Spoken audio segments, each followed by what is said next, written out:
ನಮಸ್ಕಾರ ಸ್ನೇಹಿತರೆ, ಹೇಗಿದ್ದೀರಾ ಎಲ್ಲರೂ? ನಾನಂತೂ ಚೆನ್ನಾಗಿದ್ದೀನಿ. ನೀವು ಎಲ್ಲರೂ ಚೆನ್ನಾಗಿದ್ದೀರಲ್ವಾ? ಸೊ ಹೀಗೆ ಹೆಸರುಘಟ್ಟ ಕಡೆ ಹೋಗಿದ್ದೆ. ನಮ್ಮದು ಫೀಲ್ಡ್ ವರ್ಕ್ ಅಲ್ಲ, ಹಾಗಾಗಿ ಹೆಸರುಘಟ್ಟ ಕಡೆ ಹೋಗಿದ್ದೆ. ಬರ್ತಾ ಹಾಗೆ ಸ್ವಲ್ಪ ಲಾಂಗ್ ಡಿಸ್ಟೆನ್ಸ್ ಇತ್ತು. ಸೊ ಓಕೆ, ಒಂದು ವೀಡಿಯೋ ಮಾಡ್ಕೊತಾ ಹೋಗೋಣ ಅಂಥೇಳಿ ಮೊಬೈಲ್ ತೊಗೊಂಡು ಕೈಯಲ್ಲಿ ಹಿಡ್ಕೊಂಡು ವೀಡಿಯೋ ಮಾಡ್ಕೊತಾ ನಿಮ್ಮ ಜೊತೆ ಮಾತಾಡ್ತಾ ಬರ್ತಾ ಇದ್ದೀನಿ. ಇವತ್ತೇನು ಜಾಸ್ತಿ ಕಾಲ್ಸ್ ಏನು ಇರಲಿಲ್ಲ ನನಗೆ ಹೆಸರುಘಟ್ಟದಲ್ಲಿ. ಬಟ್ ಯಾವುದೋ ಒಂದೇ ಒಂದು ಕಾಲ್ ಎಮರ್ಜೆನ್ಸಿ ಇತ್ತು ಅಂತ ಹೋಗಿದ್ದೆ. ಹೋಗಿ ಕಾಲ್ಸ್ ಅಟೆಂಡ್ ಮಾಡಿಕೊಂಡು ಸೊ ಬೇಕ್ರಿಲಿ ಹಾಗೆ ಸ್ವಲ್ಪ ಸ್ನ್ಯಾಕ್ಸ್ ಅದು ಇದು ತಿಂದ್ಕೊಂಡು ಬರ್ತಾ ಇದ್ದೀನಿ. ಸೊ ವ್ಲಾಗ್ ಮಾಡಬೇಕು ಅಂತ ಅಂದ್ಕೊಂಡೆ, ಬಟ್ ಏನು ಮಾಡೋದು, ಹೇಗೆ ಮಾಡೋದು ಅಂತ ಗೊತ್ತಿಲ್ಲ.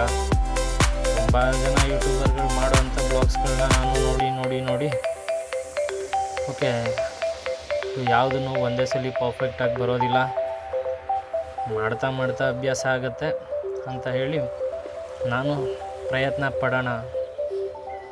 ಸೊ ನಾವು ತಪ್ಪುಗಳನ್ನ ಮಾಡ್ತಾ ಕಲ್ತ್ಕೊಂಡು ಮುಂದಕ್ಕೆ ಸ್ವಲ್ಪ ಚೆನ್ನಾಗಿ ವೀಡಿಯೋ ಮಾಡೋಣ ಅಂತ ಹೇಳಿ ಮಾಡ್ತಾಯಿದ್ದೀನಿ. ಲಾರಿ ಅಣ್ಣ ಜಾಗನೇ ಬಿಡ್ತಾಯಿಲ್ಲ. ಸ್ವಲ್ಪ ಸೈಡ್ ಸಿಕ್ಕಿದ್ರೆ ಓವರ್ಟೇಕ್ ಮಾಡ್ಕೊಂಡು ಹೋಗ್ಬಿಡ್ಬೇಕು, ಇಲ್ಲಾಂದರೆ ಮುಖದ ಕಣ್ಣಲ್ಲೆಲ್ಲ ಧೂಳು ಬೀಳುತ್ತೆ.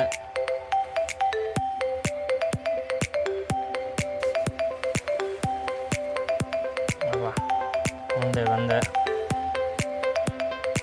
ಸ್ವಲ್ಪ ಧೂಳು ಲಾರಿಗಳಿಂದ ಬಂದರೆ ಫುಲ್ ಹೆಲ್ಮೆಟ್ ಹಾಕ್ಕೊಬೇಕು. ಬಟ್ ನಾವು ಈ ಕಡೆ ಸಿಟಿಯಿಂದ ಆಚೆ ಎಲ್ಲ ಬಂದರೆ ಹೆಲ್ಮೆಟ್ ಅಷ್ಟಾಗಿ ಹಾಕಲ್ಲ, ಹಾಗಾಗಿ ಕಣ್ಣಲ್ಲಿ ಬೀಳುತ್ತೆ.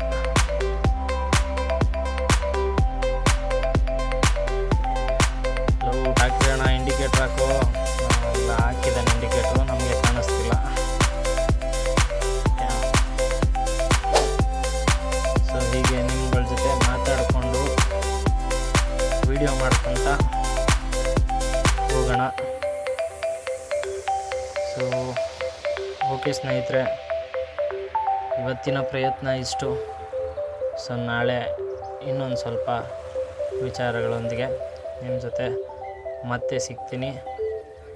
ಸೊ ಇವತ್ತಿಗೆ ಇಷ್ಟು ಸಾಕು ಅಂದ್ಕೊತಾ ಇದ್ದೀನಿ. ಓಕೆ ಸ್ನೇಹಿತರೆ, ಬಾಯ್. ನಿಮ್ಮ ದಿನ ಶುಭವಾಗಿರಲಿ.